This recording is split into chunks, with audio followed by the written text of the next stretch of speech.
প্রতিবাদে সোচ্চার তিলোত্তমায় full on Puja mood. তবে এই সময় আপনাদের কাছে যে গুরুত্বপূর্ণ খবর দিয়ে শুরু করব তা হলো অবশেষে আরজিকর মামলায় চার্জশিট। চতুর্থীতে চার্জশিট সিবিআই এর।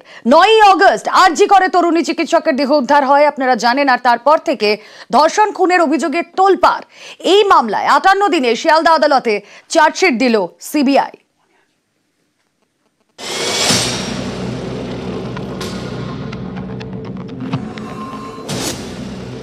9 অগস্ট আরজিকরে মহিলা চিকিৎসকের দেহ উদ্ধার হয়।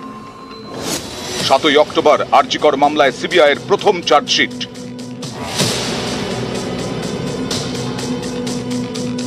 9 অগস্ট আরজিকরের চেস্ট মেডিসিন বিভাগের সেমিনার হল থেকে উদ্ধার হয় মহিলা চিকিৎসকের দেহ। ধর্ষণ খুনের অভিযোগে শোরগোল পড়ে যায়। সেই রাতেই সিভিক ভলান্টিয়ার সঞ্জয় রায়কে গ্রেফতার করে কলকাতা পুলিশ। নির্যাতিতার বিচার এবং নিরাপত্তার দাবিতে পথে নামেন জুনিয়র ডাক্তাররা। শুরু হয় কর্মবিরতি।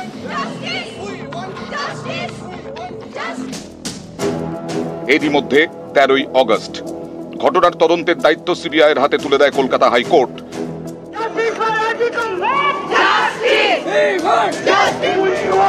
14ই অগস্ট ছিল আরজিকরের প্রতিবাদে মেয়েদের রাত দখলের আন্দোলন। সেই রাতে আচমকা আরজিকরে হয় দুষ্কৃতী হামলা। প্রসূতি বিভাগ থেকে ইএনটি তছনছ করা হয় একের পর এক ওয়ার্ড। এতে আরজিকরের ঘটনায় প্রতিবাদের আঁচ আরো তীব্র হয়। আরজিকরের ঘটনার বিচার এবং থ্রেট কালচার, দুর্নীতি সহ নানা অভিযোগে কর্মবিরতিও চলতে থাকে জুনিয়র ডাক্তারদের। আরজিকরে দুর্নীতির অভিযোগের তদন্তভার সিবিআই এর হাতে তুলে দেয় কলকাতা হাইকোর্ট। আরজিকরে দুর্নীতি মামলায় সিবিআই এর প্রথম গ্রেফতার। আরজিকরের প্রাক্তন অধ্যক্ষ সন্দীপ ঘোষকে সেদিন গ্রেফতার করা হয়। এই সন্দীপের বিরুদ্ধে আরজিকরের ঘটনায় প্রথম থেকেই নানা অভিযোগ। সন্দীপের পাশাপাশি গ্রেফতার করা হয় 3 ব্যবসায়ীকে, বিপ্লব সিংহ, সুমন হাজরা এবং আফসার আলী খান। এই 3 জনই সন্দীপ ঘনিষ্ঠ বলে পরিচিত। আরজিকরের খুন ধর্ষণের মামলাতেও তদন্ত চালাতে থাকে সিবিআই। নানা জনকে দফায় দফায় জিজ্ঞাসাবাদ করা হয়। পলিগ্রাফ টেস্টের পথেও হাঁটে। সন্দীপ সঞ্জয়দের পলিগ্রাফ টেস্ট করেন কেন্দ্রীয় গোয়েন্দারা।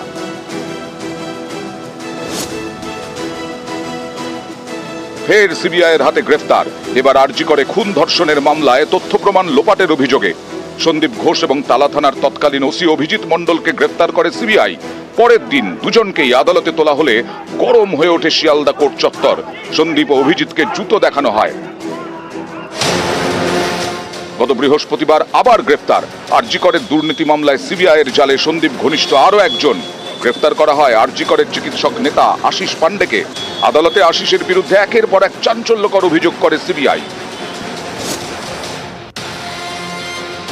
অবশেষে চার্জশিট। চতুর্থীতে chargesheet CBI.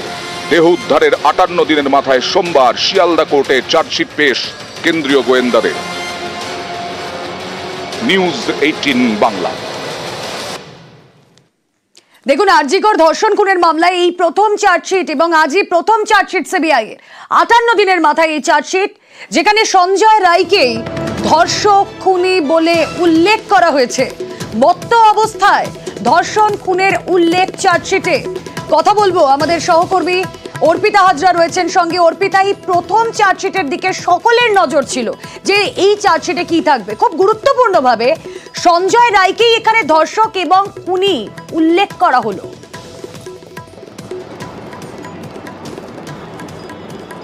একেবারেই তাই। দেখো, তোমাকে জানিয়ে রাখি যে গত 8ই অগস্ট রাত্রেবেলায় সঞ্জয় রায় যে আরজি করে সেখানে সেমিনার হলে চিকিৎসক ছাত্রীকে যে ধর্ষণ এবং যে খুনের ঘটনা যে ঘটিয়েছিল, সেই ঘটনাতে এবারে কিন্তু সিবিআই এর স্পেশাল ক্রাইম ব্রাঞ্চের আধিকারিকরা এই প্রথম তারা চার্জশিট জমা দিল শিয়ালদা আদালতে। শিয়ালদার additional chief judicial magistrate Arijit মণ্ডলের এজলাসে তারা এই ধর্ষণ এবং খুনের মামলাতে প্রথমবার তারা চার্জশিট জমা দিলেন। এবং সেক্ষেত্রে স্পেশাল ক্রাইম ব্রাঞ্চের যারা তদন্তকারী, যারা অফিসার, এফআইআর এবং তার সঙ্গে দিল্লির যে টিম আজকে আসেন এবং চার্জশিট নিয়ে তারা আজকে জমা দিয়েছেন। এই প্রসঙ্গে তোমাকে জানাই যে মূলত কিন্তু মূল অভিযুক্ত হিসাবে সঞ্জয় রায় ঘটনাস্থলে ছিল এবং সঞ্জয় নিজেই এই ঘটনা ঘটায়, তেমনটাই কিন্তু উল্লেখ রয়েছে চার্জশিটে।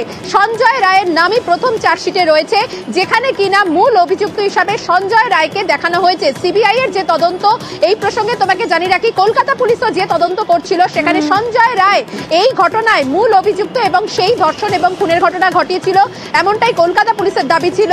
এবং এই সঞ্জয় হচ্ছে একেবারে মানসিকভাবে বিকৃত। সে মত্ত অবস্থায় 8ই আগস্ট সেমিনার হলে যায় এবং তারপরে ওই নির্যাতিতাকে সেখানে যখন তাকে ধর্ষণ করতে যায় সেই সময় প্রতিহত করলে তার মুখ বন্ধ করে, অর্থাৎ স্মদারিং করে তাকে হত্যা করে, দম বন্ধ করে তাকে হত্যা করে এবং তারপর তাকে ধর্ষণ করে বলে অভিযোগ। কিছুক্ষণ পরে সেখান থেকে সে বেরিয়ে যায় এবং নিচে গিয়ে সে ঘুরপাক খায় এবং তারপর সে সেখান থেকে চলে যায়। এই ঘটনার তদন্তে একাধিক সাক্ষীর নাম উঠে এসেছে, যে সাক্ষীর কথা উল্লেখ করেছে সিবিআই চার্জশিটে। এবং এর পাশাপাশি এই খুন এবং এই যে ধর্ষণের ঘটনাতে সঞ্জয় অভিযুক্ত, সঞ্জয়ের পলিগ্রাফ টেস্ট হয়, সঞ্জয়কে জেরা করা হয়। এর পরবর্তী একেবারে অর্পিতা, এবং এই জায়গা থেকে যে বিষয়টা বারবার উঠে আসছিল যে যদি প্রমাণ লোপাট হয় তাহলে কি প্রমাণ লোপাটে অন্য কারোর নাম থাকতে পারে, কাদের নাম থাকতে পারতো সেক্ষেত্রে? অবশ্যই আমাদের আগামী দিনের তদন্তের দিকেও নজর রাখতে হবে।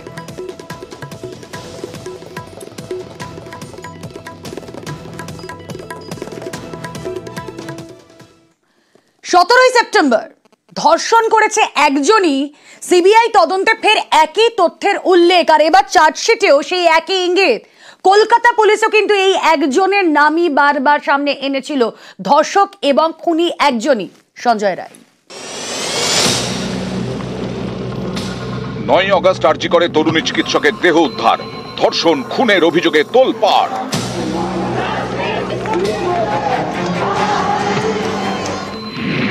সেদিনই সিভিক ভলান্টিয়ার সঞ্জয় রায়কে গ্রেফতার করে কলকাতা পুলিশ। পরে মামলা যায় সিবিআই এর হাতে, আরো দুজনকে গ্রেফতার করে এজেন্সি। আরজি করের প্রাক্তন অধ্যক্ষ সন্দীপ ঘোষ এবং তালা থানার তৎকালীন ওসি অভিজিৎ মণ্ডল।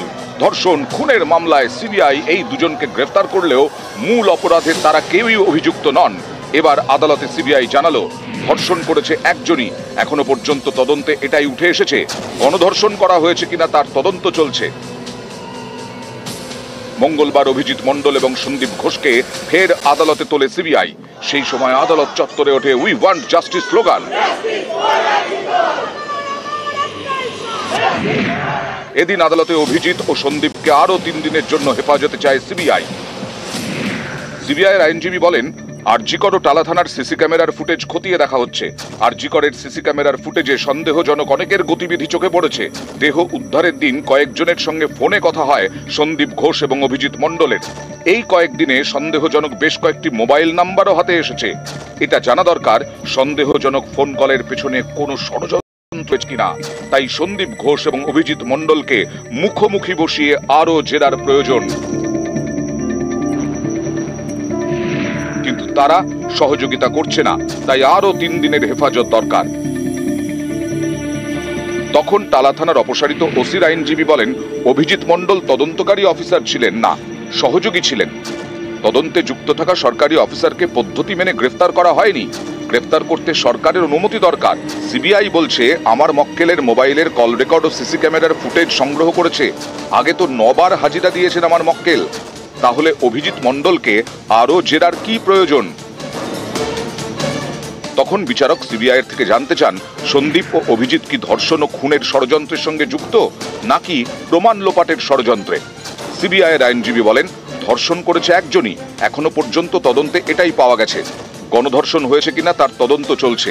ধর্ষণ খুনে সন্দীপ ও অভিজিৎ যুক্ত কিনা সরাসরি তা বলতে পারছি না, তবে প্রমাণের লোপাটের ষড়যন্ত্র সহ একাধিক বিষয় রয়েছে। তখন বিচারক বলেন, এটা গুরুতর বিষয়, কোনো প্রমাণ তো থাকা দরকার। সিবিআই কি এমন কিছু পেয়েছে? যদি তেমন কিছু প্রমাণ পেয়ে থাকে তাহলে আলাদা করে এফআইআর দায়ের করা হয়নি কেন? তখন সিবিআই আইনজীবী বলেন, হতে পারে ধর্ষণ খুনের আগে কোনো ষড়যন্ত্র হয়েছে। সন্দীপ ইচ্ছাকৃতভাবে এফআইআর করতে দেননি, তাই বলে ওসি এফআইআর দায়ের করবেন না কেন? কে আটকেছে? 14 ঘন্টা পর এফআইআর দায়ের করা হয়, এটা ষড়যন্ত্র। তখন বিচারক বলেন, ধর্ষণ ও খুনের আগেই যদি ষড়যন্ত্র করা হয়ে থাকে তাহলে তো সেটা সিরিয়াস কেস, আলাদা করে এফআইআর করা উচিত।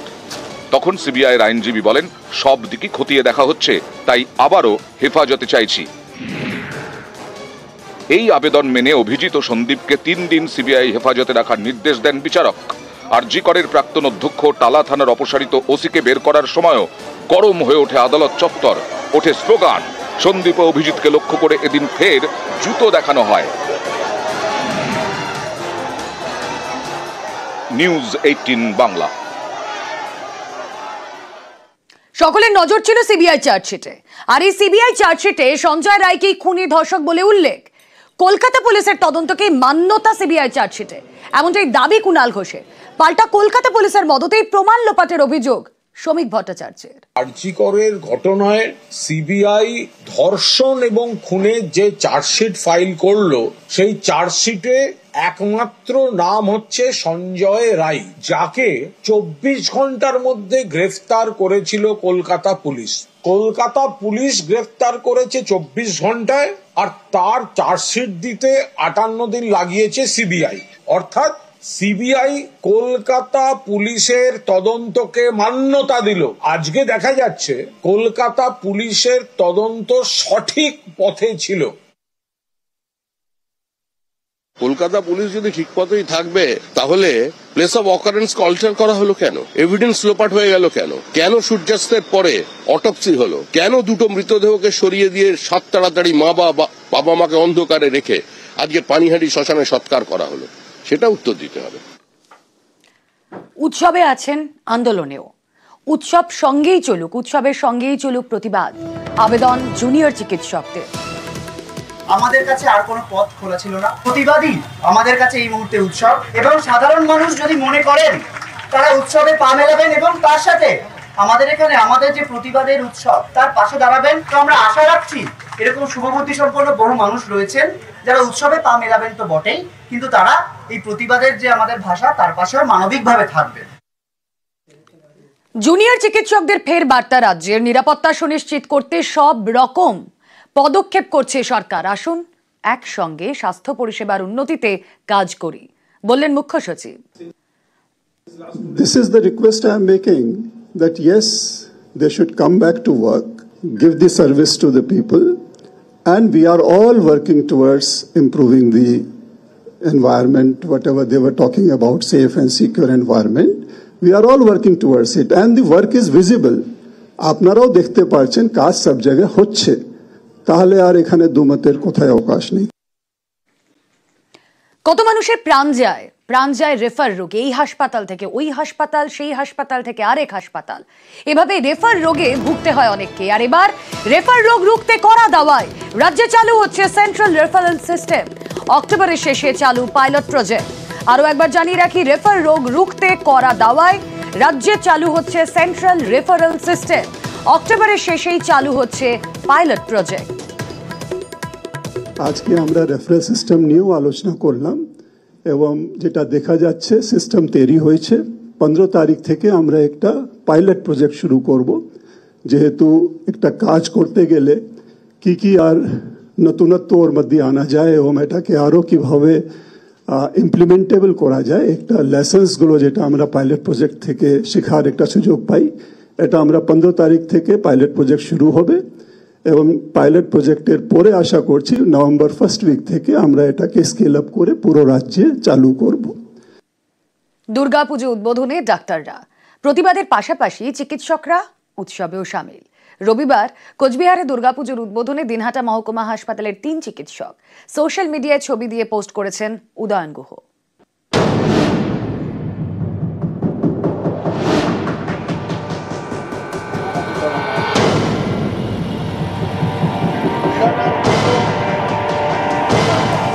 আরজি করে যে নারকীয় ঘটনা ঘটেছে, সবার মতো আমরাও তার বিচার চাই। দুর্গাপূজা মানে অসুরের পরাজয়, তার নিধন।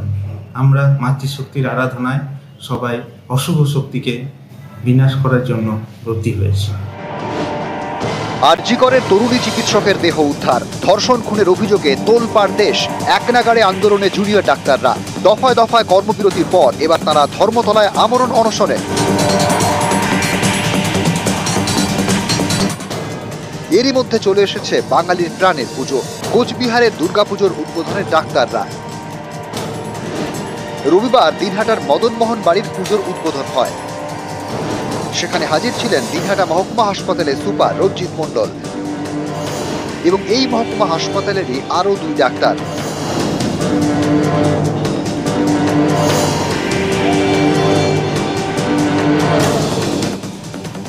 এই ছবি দিয়ে সোশ্যাল মিডিয়ায় পোস্ট করেছেন স্থানীয় তৃণমূল বিধায়ক তথা উত্তরবঙ্গ উন্নয়ন মন্ত্রী উদয়ন গুহ।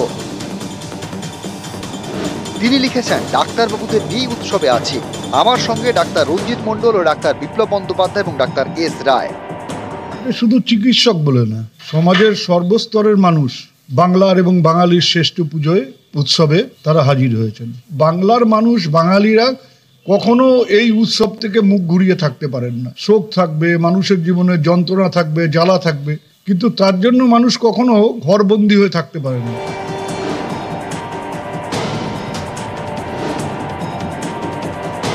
আরজি করে যে নারকীয় ঘটনা ঘটেছে, সবার মতো আমরাও তার বিচার চাই। দুর্গাপূজা মানে অসুরের পরাজয়, তার নিধন। আমরা মাতৃশক্তির আরাধনায় সবাই অশুভ শক্তিকে বিনাশ করার জন্য ব্রতী হয়েছে। কোচবিহার থেকে শুভঙ্কর সাহা, নিউজ 18 বাংলা।